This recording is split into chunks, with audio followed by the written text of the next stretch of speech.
सत साहिब सतगुरुदेव की जय।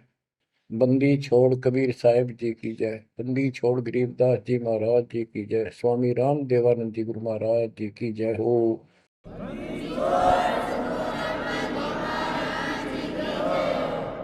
सर्व संतों की जय, सर्व भक्तों की जय, धर्मी पुरुषों की जय। श्री काशी धाम की जय, श्री सुडानी धाम की जय, श्री क्रोथा धाम की जय, श्री बरवाड़ा धाम की जय। सत साहिब कबीर दंडवतम गोविंद गुरु बंदो अर्जन सोए। पहले भय प्रणाम तिन नमो जुआगे ओए। कबीर गुरु को की जय, दंडवतम कोटि कोटि प्रणाम। कीट न जाने भृंग को यो गुरु कर है आप समान। बच्चों, मानुष जन्म परमात्मा की कृपा से आपको प्राप्त है। मनुष्य जीवन के अंदर मूल उद्देश्य केवल भक्ति करना और मोक्ष कराना होता है। इसके लिए सर्वप्रथम गुरु की आवश्यकता होती है। सर्वप्रथम गुरु की, गुरु पूर्ण हो, तत्व ज्ञान प्राप्त हो और संपूर्ण भक्ति मोक्ष मार्ग यानी सभी मंत्र सत्य हों, फिर भक्त मर्यादित रहे, समर्पित रहे, आसानी से मुक्ति प्राप्त कर सकता है। अब जैसे धर्मदास जी का प्रसंग चल रहा है, तो आप देख रहे हो कितनी अच्छी आत्मा, परमात्मा के चाहने वाली, कति कुर्बान। और जैसा उस अज्ञानी गुरु ने मार्गदर्शन किया, कति अटूट श्रद्धा। सेवक तो ऐसा ही हो, पर गुरु ऐसा ना हो जो जीव को कर्म कांड में उलझावे। अब इस कथा से आपको अपने आप बहुत कुछ बातें समझ में आएंगी कि आपको कैसे पूर्ण सतगुरु प्राप्त है, अध्यात्म ज्ञान प्राप्त है, संपूर्ण मूल ज्ञान जो आज तक छुपा के रखना था। और अब भी आप नहीं समझ सके उस परम पिता की महिमा को और इस गंदे लोक के यथार्थता को, तो फिर परमात्मा आपको कौन सी भाषा का प्रयोग करे जिसे तुम समझ सकते हो। लास्ट फिर वही होगा जैसे 600 साल पहले दाता ने आपको पटक दिया था, ठाके झटक दिया था। या तो आंखें खोल लो, भूल जाओ इन बकवादों को। इस संसारिक चोचलों में कुछ नहीं धरा।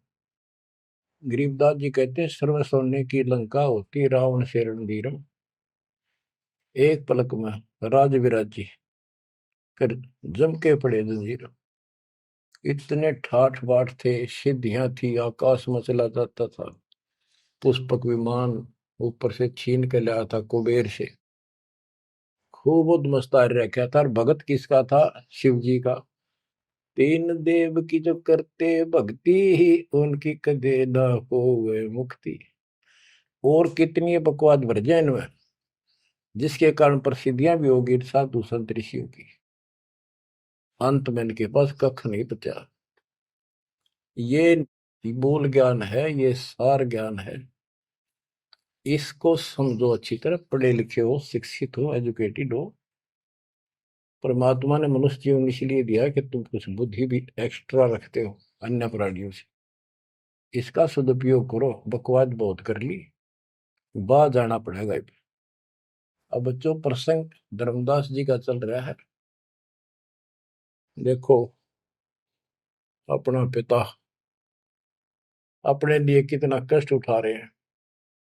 एक जीव को काल की दलदल से बाहर खींचने के लिए कितना कुछ उन्होंने किया। बालक की तरह पीछे पीछे फिरे, कहाँ जंगल में, कहाँ किसी दरिया पे, कहाँ किसी तालाब पे, कहाँ कहाँ कष्ट वो मालिक उठाया उन्होंने।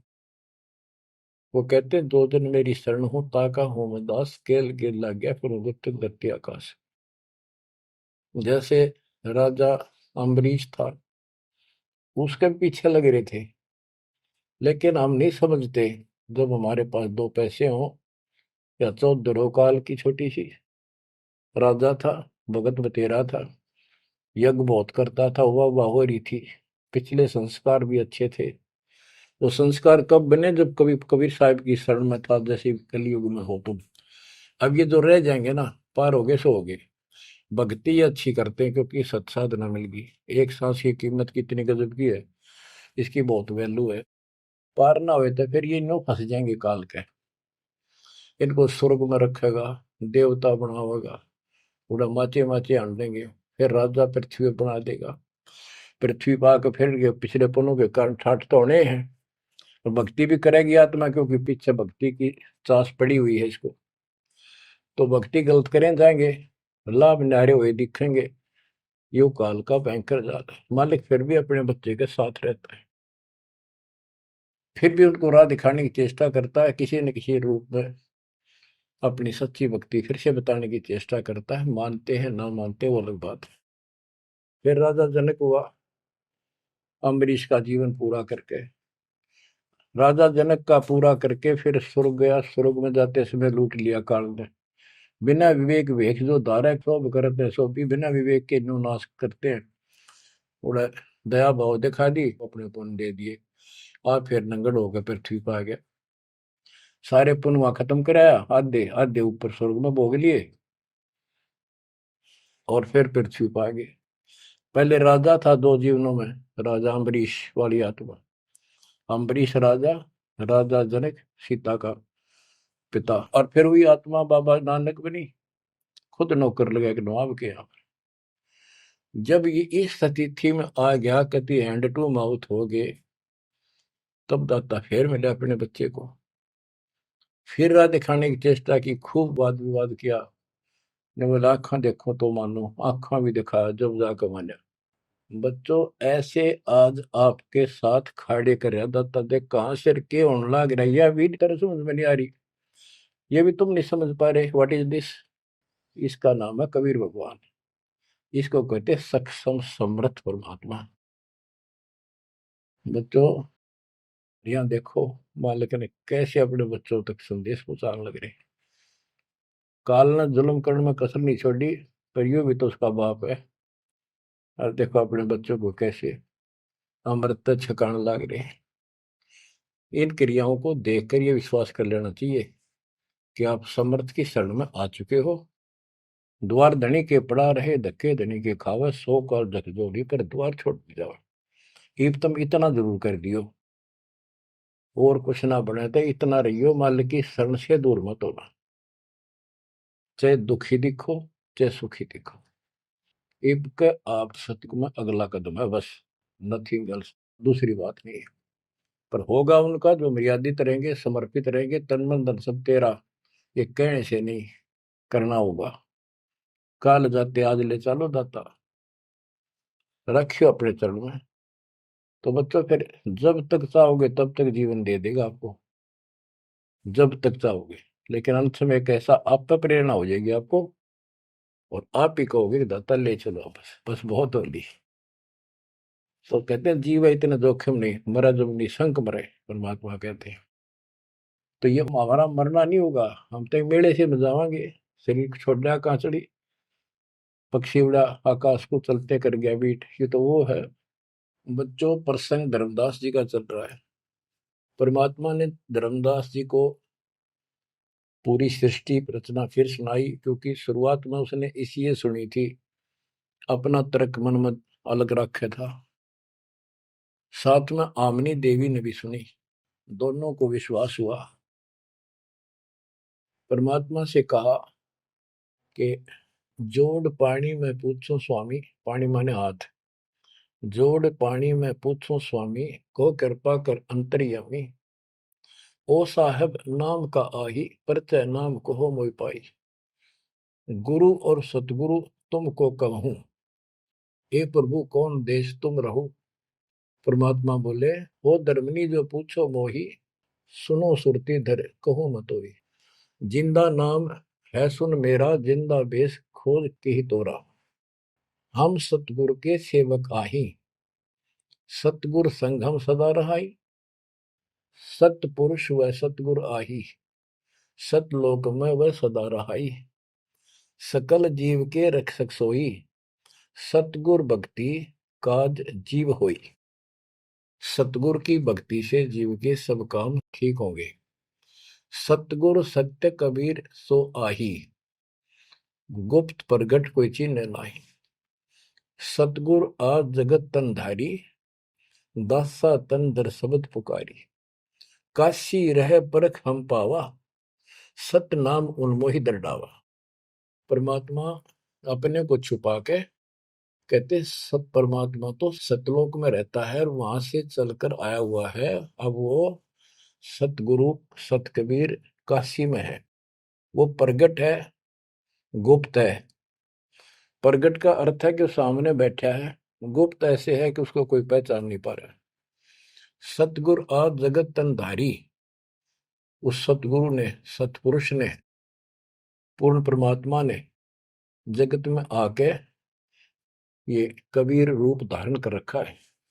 और काशी रहे पर खम पावा, वो काशी में रहते हैं, हमने उनको पहचान लिया। सत नाम उन्मोहि दरडावा, ये सच्चा नाम, सच्चा ज्ञान, सही विधि उसने मुझे बताई।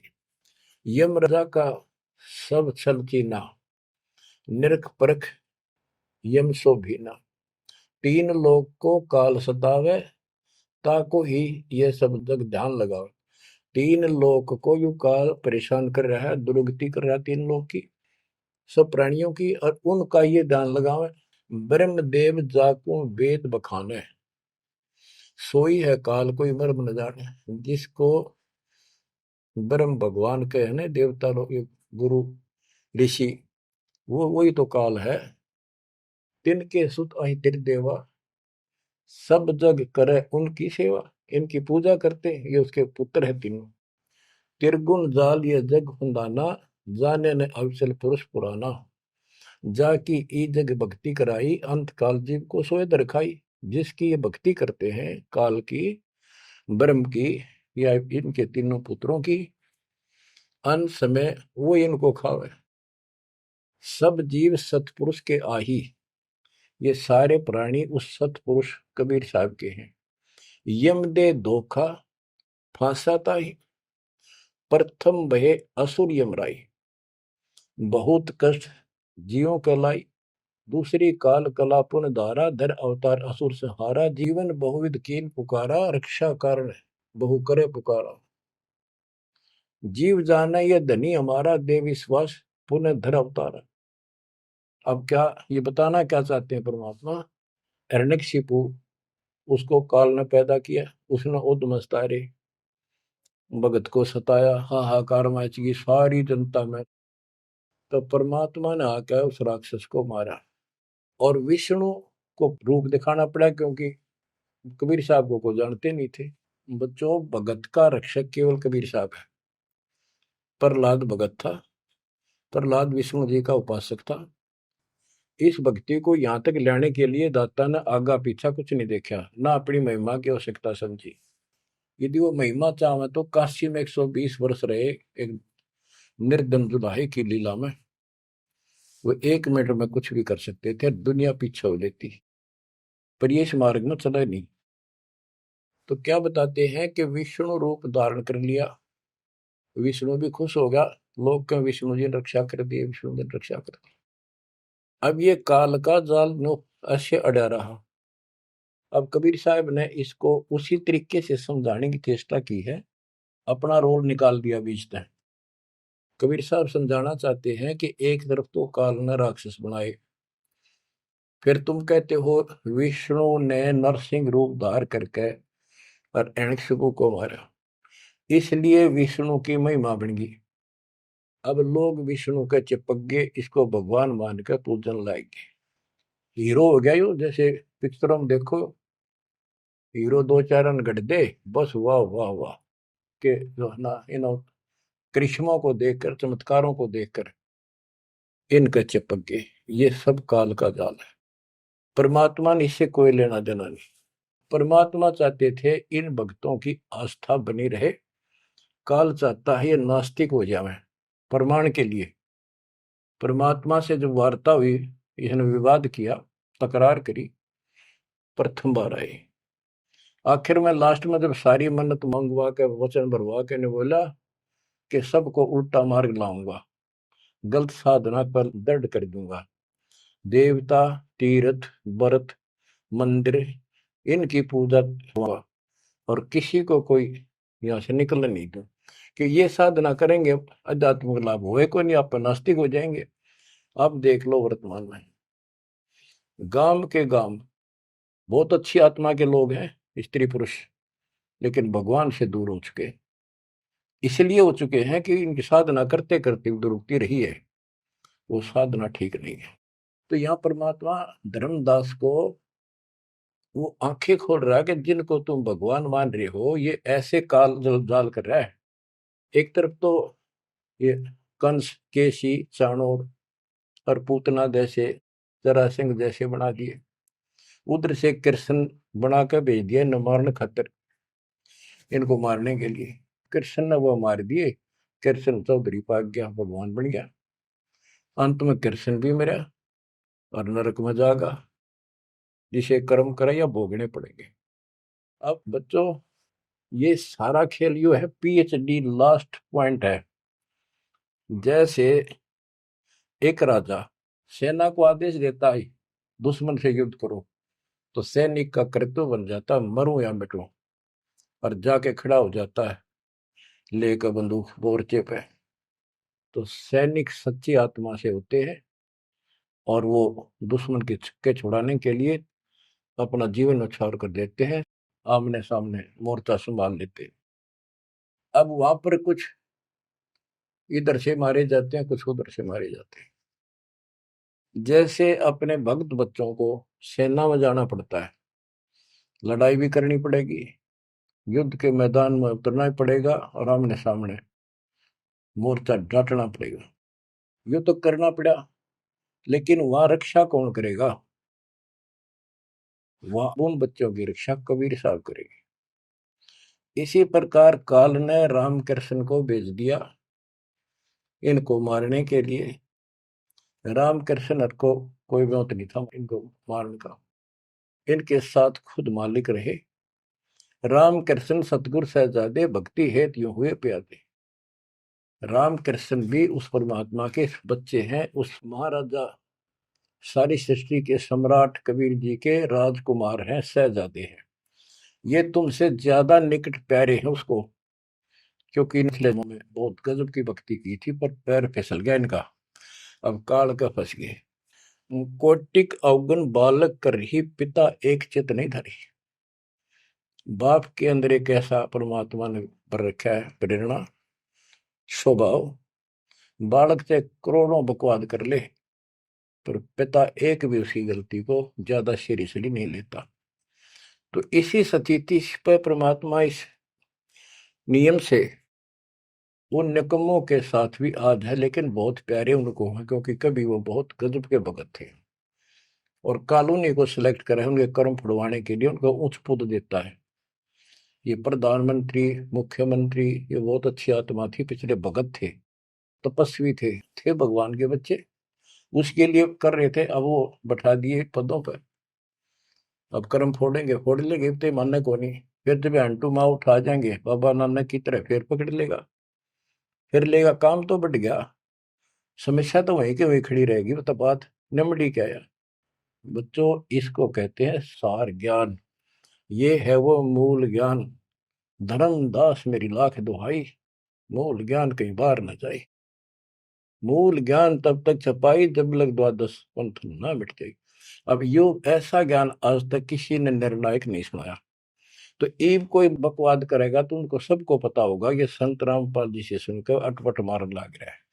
हमारे छोटे छोटे बच्चे भी उसको 2 मिनट में फिटे मुंह कर देंगे। तो ये पंथ खत्म हो गए। बड़ा पेड़ होता है ना, पड़ भी जा, उसकी एक आधी जड़ की तरह रह जाए धरती में लगी, वो थोड़ा बहुत हरा कई दिन रह जाया करे, पर अंत में उसकी लकड़ी सूखेगी। तो आज इनकी स्थिति शुरुआत हो चुकी है, ये सारे ढह चुके हैं। मालिक के तूफान इस ज्ञान के सामने इनका कोई औकात बची नहीं है। अब तुम ध्यान दो जिसके ऊपर ये मालिक गजब की रजा कर रहा है। इसको हल्के में ना लो, तुम ज्यादा सीरियस बनो, समर्पित रहो, औरों से न्यारा सुख धरती पे देगा आपको। लेकिन इस सुख में माचना नहीं, परमात्मा को भूल ना जाना। मालिक की तरफ ज्यादा आवे, सुविधा दे दी, गाड़ी दे दी, सेवा में आवे, सेवा में लावे, बकवाद हम कहीं नहीं जावे, तो राम राजी रहेगा, कबीर साहब आपका खुश रहेगा। तो परमात्मा ये बताना चाहते हैं, जीव जाने ये धनी हमारा, जैसे विष्णु कृष्ण राम हो ये भगवान थे न, देख किसे तो कंस मार दिया, केसी मार दिया, रावण मार दिया, हमने के पल्ले पड़ा उसको मारते, हमने तो ये युरा पाया, ये कुछ बात बनेगी। प्रभुता देख के न विश्वासा, अंत काल पुनः करे गिरासा। या प्रभुता देख के इनकी राम कृष्ण और के बड़े हीरो थे, कर दिया, लोगों ने इनको भगवान मान दिया। यही बते डपली पिटन लाग रहे हैं। द्वापर देख कृष्ण की रीति, परमात्मा कहते तू कृष्ण जी का भगत है, सुन ले कृष्ण की नीति अनीति। आप मानते हो कृष्ण ने गीता बोली, पहले तो गीता में उसको भगत बनाया, धार्मिकता सिखाई, और गीता का पाठ अर्थ बतलाया, और फोन उनको कहा युद्ध कर, युद्ध कर, तुझे कोई पाप नहीं लगेगा, और पीछे वो पाप लगा दिया। हिमालय में जाके गड़ो, अश्वमेघ यज्ञ करो, तुमने बंधुघात किया इसलिए पाप लगे। और जब जिस समय महाभारत समाप्त हो लिया युद्ध, और युधिष्ठिर को राजगद्दी दे दी गई, तो बच्चों युधिष्ठिर को भयंकर शोपन आने लगे, मरे हुए आदमी दिखे, सिर कटे आदमी चलते दिखे, खावन पीवे सारी रात बैठ के काटे। द्रौपदी ने देखा, उसने अपने अन्य पतियों को बताया, अर्जुन को, भीम को, आदि को, कि ऐसी स्थिति आपके भाई की है, यू ना सोता ना आपको बताता, ये उस दिन का मेहमान है। तब सारे चारों भाइयों ने खड़े होकर उनसे प्रार्थना लगाई कि कोई बात बताओ, क्या आप हमें अपने भाई नहीं समझते? कोई कष्ट है, संकट है तो हम आपके साथ हैं, आप अकेले क्यों दुख पा रहे हो? हमें शेयर करो। कुछ दिन तक कुछ नहीं किया, फिर आखिर में बता दी कि ऐसी स्थिति है मेरी।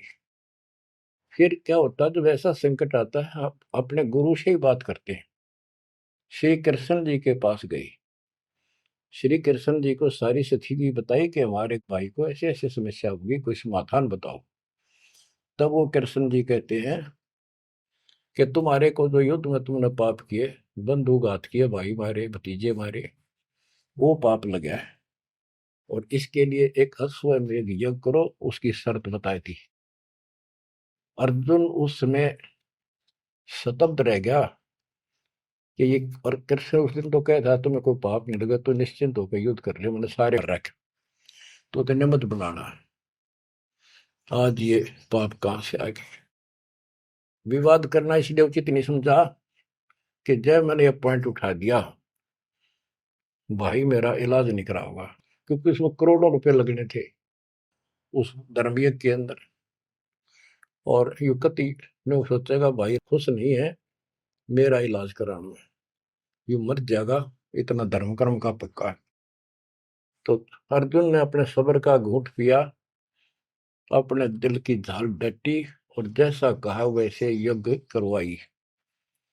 उस यज्ञ में शर्त थी कि एक पंचायन संघ अलग से रखा जाएगा, कि एक आश्रम सा बना के साफ सुथरी स्वच्छ स्थान पर एक अलग से उसका स्टैंड बना के, और सब महापुरुष देवता पृथ्वी के ऊपर के लोक स्वर्ग लोक के सारे बुलाओ, और सब पृथ्वी के जीव, ब्रह्मा विष्णु महेश, सबको न्योता दे दिया।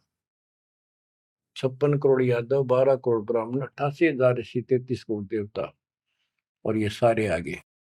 सबने भोजन खा लिया, और शंख नहीं बजा, यानी यज्ञ संपूर्ण हुई नहीं। यज्ञ पूरी ना हुई तो पाप कटे नहीं, वो दुख नो का नो रहेगा। तो इतना खर्च हो चुका, और बात वहीं की हुई, कोई ट्रीटमेंट नहीं। श्री कृष्ण ने भी खाना खा लिया। उस समय युधिष्ठिर ने पूछा, भगवान अब कैसे बात बनेगी, सबने भोजन खा लिया है। तब कृष्ण जी ने बताया, क्या तुमने इधर एक संत है, उसका ये सुदर्शन नाम है, वो एक गुरु भक्त है, उसको निमंत्रण नहीं दिया।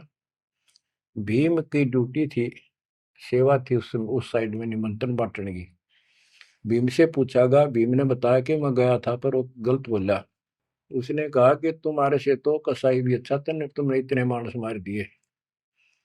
वो विधवा बहन सैनिकों की आज तक टक्कर मार कर हो रही है, तुम बैठ के मौज कर रहे हो, नरक में पड़ोगे जाके। तुम्हारे अन्न खाकर नरक में जाना है क्या मैंने? पहले मुझे ऐसी ऐसी 100 अश्वमेघ यज्ञ का फल दो, तब मैं तुम्हारा टूक तोड़ू। कृष्ण बोला, फिर आपने क्या कहा? मैं क्या कहूँ था जी? उसने फिर कह दिया, बताओ ना मन्ना, ये तेरे बिना कि हमारी यज्ञ अधूरी रह जाएगी, श्री कृष्ण जी हमारे साथ। तब भगवान बोले, सारी बात बिगाड़ दी, तुम चलो। पांचों को रथ में बैठा के लाया। उनकी कुटिया से एक, कम से कम 1 योजन यानी 12 किलोमीटर दूर रथ रोक दिया। वहां से पैदल चल के आए नंगे पैरों। उस दिन क्या था, सुदर्शन जी ने अपने गुरु परमात्मा खुद कबीर साहब करुणा में नाम से प्रकट थे द्वापर में, उनके वो शिष्य थे, उनको सारी बात बताई। परमात्मा को पता था फेर आऊंगे, काम तो उनका होना को नहीं। तो सुदर्शन जी से बोले, तुम घूमन फिरन चला जा किते, वो फेर आऊंगे।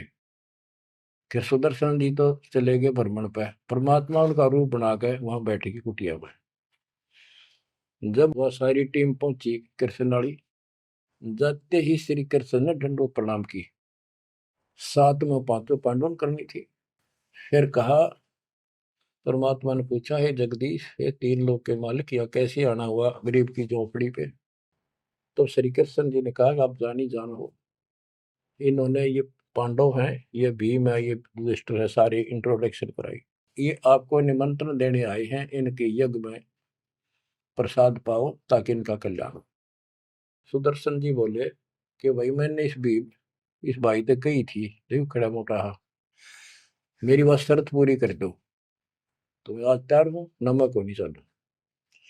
तो श्री कृष्ण जी बोले, जी आपकी वाणी है, कबीर संत मंडल पहुंचा दिए, तजमाया अभिमान, जो जो कदम आगे रखे ओ एक समान।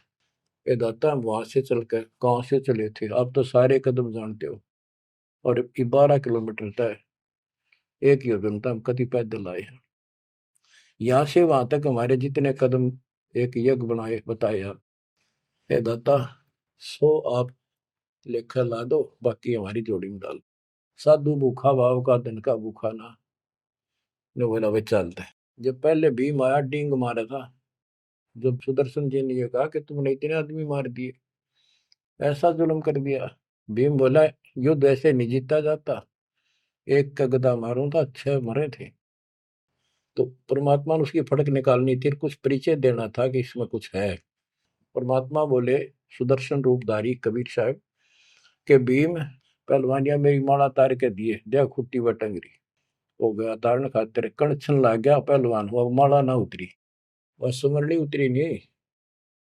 ने बोला, रे तू एक मारे था, 6 मरे थे पहलवान, या छोटी सी माला नहीं तेरे से उठती।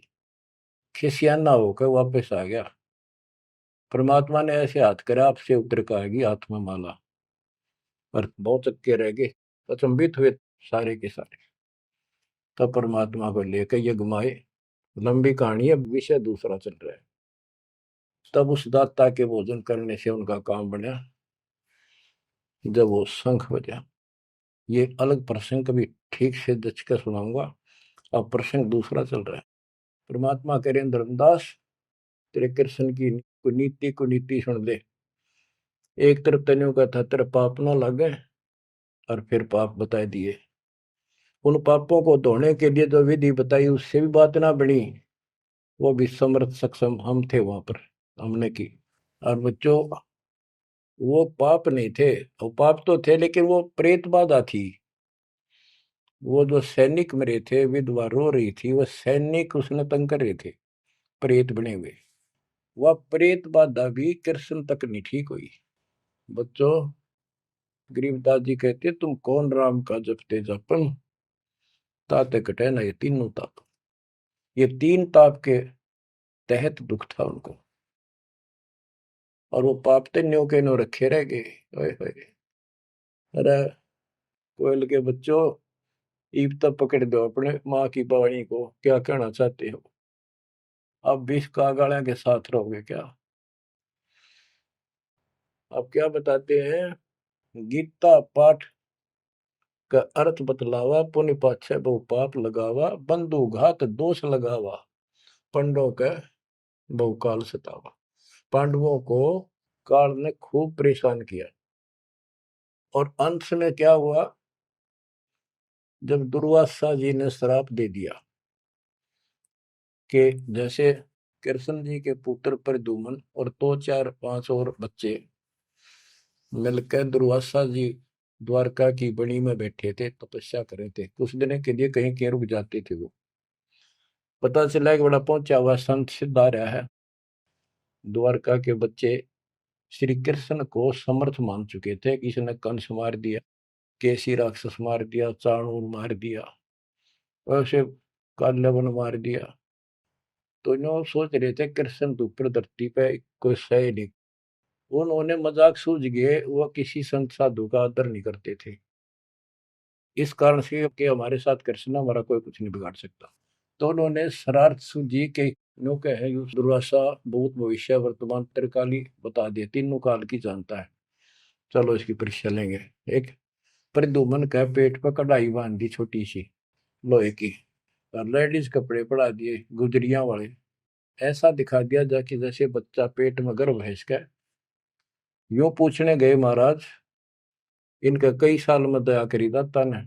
12 साल हो गए बयान। अब ये पूछ जानना चाहते हैं कि इनका लड़का हो गया लड़की, बड़े उतावले हैं, आप भूत भविष्य की सारी जानो हो। दुर्वासा जी ने देखा ध्यान लगा के, ताकि बकवाद करना रहे हैं, गुस्से में होकर ने बोला, या दो कुल का नाश होगा इस पे, ना लड़का हो ना लड़की हो। और आंख लाल करी बाज लिए बच्चे थे, सब ना के बता पता चला। यानी उस दुर्वासा के श्राप का कृष्ण तक बात गई। कृष्ण जी ने समाधान बताया कि इस कढ़ाई ने घिसा के चूर्ण बना के प्रभास क्षेत्र में डाल दो जमुना में, ऐसा कर दिया गया। फिर भी श्राप न्यो का न्यू रह गया। वो श्राप वो द्वारका में उद्मस उतर गया, अचानक बालक मर गया, अचानक कोई और दिक्कत आ गया, छोटी सी बात पर लट्ठम लट्ठा, रोज झगड़े होने लग गए। कृष्ण जी के पास फिर गए, यू कारण क्या है बताओ भगवान, इसका समाधान बताओ। किसी ने किसी की बात नहीं सुधारी, यू कौन सा पाप सेध गया नगरी का? कृष्ण जी बोला, भाई तुमने, जो दुर्वासा का श्राप है ये दुखी कर रहा है, इसका समाधान है तुम जाके वहां जमुना में स्नान करो प्रभास क्षेत्र में, जहां पर वो कढ़ाई के कंड डलवाए थे चूरे बना बना के। उसमें एक कड़ा घिसा नहीं था कढ़ाई का, पूरा ना घिसा, थोड़ा बहुत घिस, चमकीली सी वस्तु होगी, वो मछली ने खा ली। एक बालिया नाम का मछियारा था और साथ में शिकारी था, वो मछली पकड़ी, वो आ गई, उसने काट के देखी, उसमें चमकीली धातु थी। उसका अपना तीर का एरो बनवा दिया, आगे का ऐसा विषाक्त करके जहर में बुझवा के। और जो कण थे जो कढ़ाई के बताते हैं, उनके सरकंडे जाम गए, बूढ़े बूढ़े, उनके तीखे पत्ते गजब के तलवार जैसे। और कृष्ण जी ने कहा, सारे स्नान करो वहां जाके, तुम्हारा ये शराब खत्म हो जाएगा।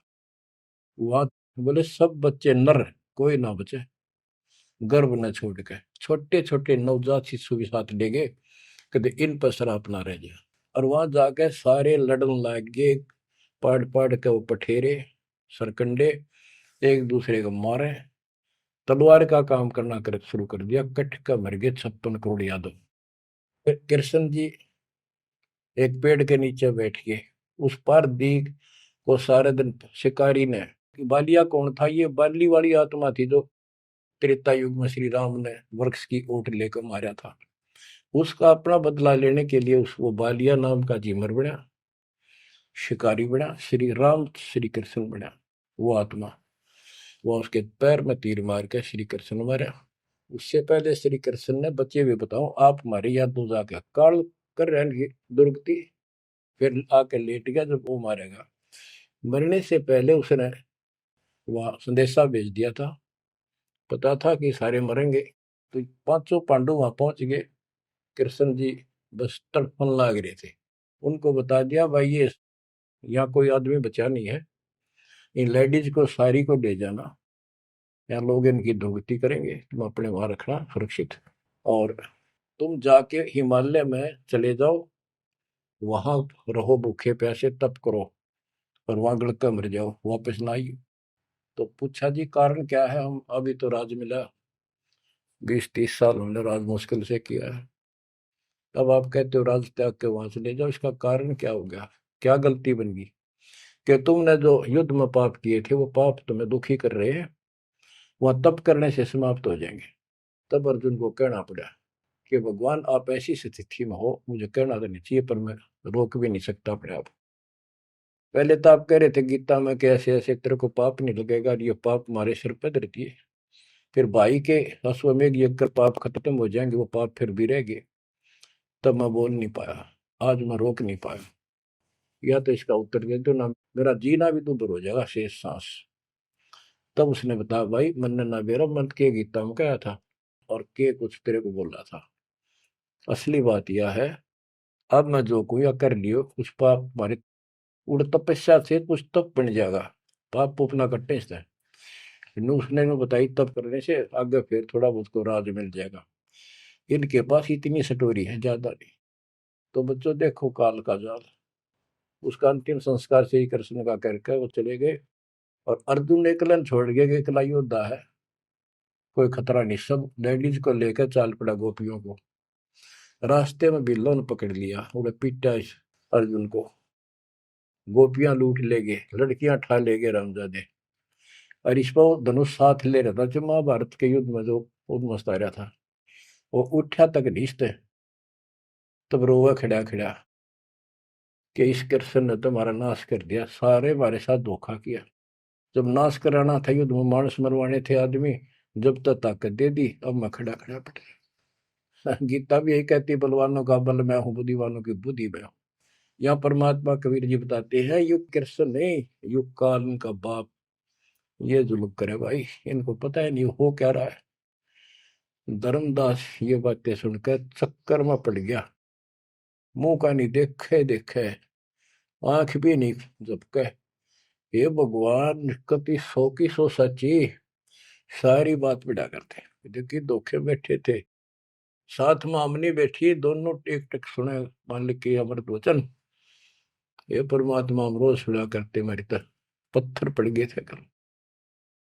आपके क्या गुण गाओ मालिक, कैसी आंख खोल दी मेरी।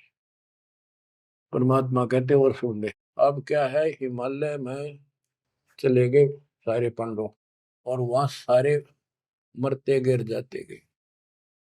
तो कहते हैं जब ये पहुंचे ऊपर, तो युधिष्ठिर बाद में मरा, और तो सारे बर्फ में गड़ गए, बर्फ में पैर गड़ जाते कहीं।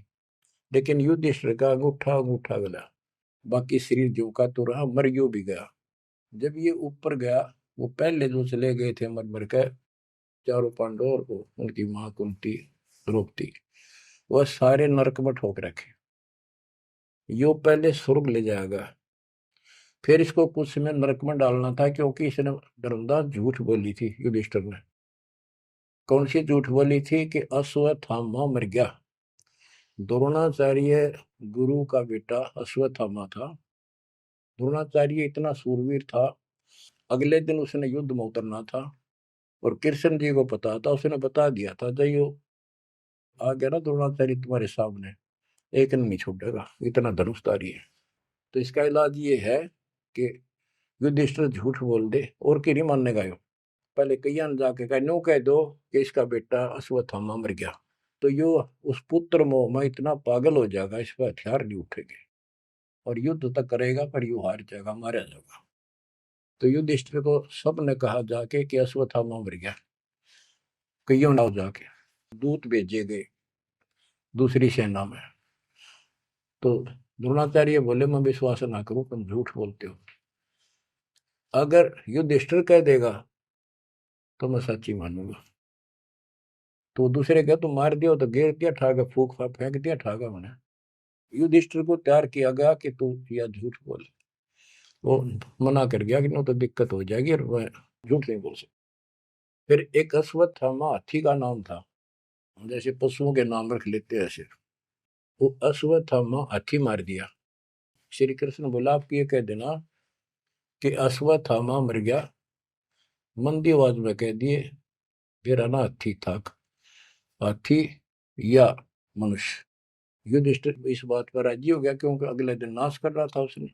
तो मन में दोस्त तो आया उसके, झूठ बोल दी जाके कि आचार्य जी अश्वत्थामा हिते संस्कृत नौकंते द्रोणाचार्य का तो बुरा हाल हो गया, चक्कर आने लग गया कि अश्वत्थामा मर गया। फिर मंदी आवाज में कह दिया नर व कुंजर, नर था या कुंजर हाथी, पता नहीं नर था या कुंजर। अब वो नर कुंजर कड़े सुना था तो पागल होकर गिर गया। तो उसके कारण उसको नरक में भेजना था कुछ समय के लिए।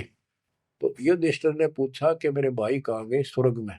तो उनको बताया कि उन्होंने पाप करे थे महाभारत में, और भी जितने पाप कर रखे थे वो सारे के कारण नरक में पड़े। धर्म युधिष्ठिर बोला कि मुझे उनके दर्शन कराओ, मैं देखना चाहता हूँ। देखा सारे हाहाकार मचाने लग रहे। तो बोला मुझे भी अब मेरे भाई बहनों के परिवार के साथ भेज दो। तो वो चाहे थे कि बेचने इसका मार डाल लिया जाओ। तो वो इस कारण से उसको भी कहते कुछ समय के लिए नरक को भोगना पड़ा। अब ये परमात्मा कहते हैं बंधु घात दोष लगावा, पांडवों के बहुकाल सतावा, भेद हिमालय ते ही गलाए, छल अनेक की नहीं यमराए। बच्चों, और फिर उनको पांडवों को ले नरक में डाला। बच्चों, स्वर्ग के धोखे नरक ही जाही, जीव अचेत यम छल चिन्ह नहीं। ये बोले जीव इस काल के इस छल को, इस जाल को, षड्यंत्र को नहीं समझ पा रहे। पांडव सम को कृष्ण को प्यारे, सोले नरक में डारे, वो भी सारे नरक में डाल दिए।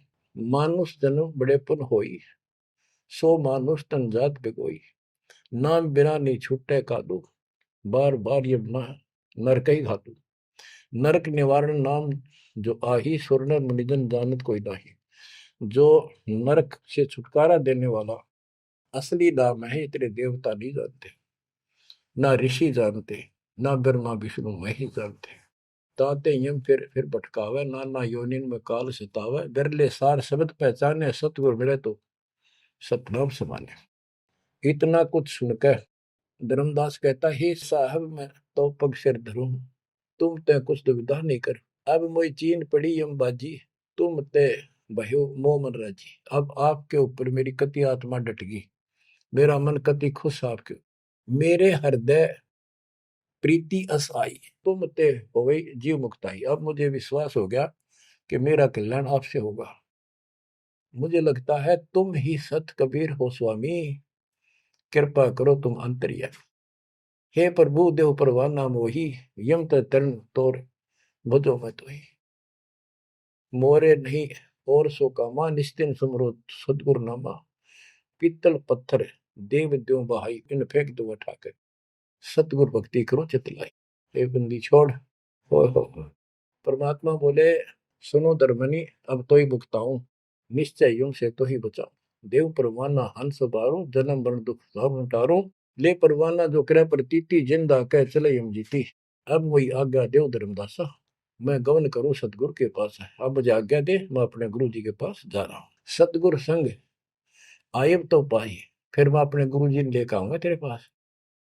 तब परमाना तो ही मिलाई, उनसे तुम्हें नाम दिलाऊंगा मैं। क्योंकि अभी धर्मदास को पूरा पक्का करना था। धर्मदास बोले हे प्रभु अब तो जान ना दे, नहीं आयो तो मैं बहुत पछते हूँ। पछताई पछताई बहुत दुख पाऊं, नहीं आओ तो प्राण गवाऊं। हाथ से रतन खोई कोई डारे, सो मूर्ख निज कान बिगाड़े। ये मैं कैसे छोड़ू, अपने हाथ से रतन कैसे खो दूं। जब नहीं आए तो ना मैं खाऊं ना कुछ पीऊं, मैं मरूंगा।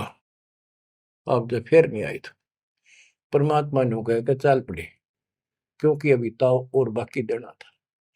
धर्मदास सामने कति गली में खड़े हो गए, जब तक दिखते रहे आंखों में आंसू भरे रहे, एक टक देखते रहे।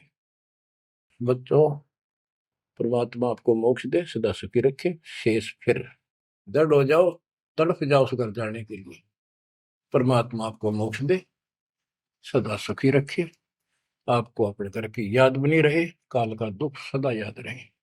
सत्साई।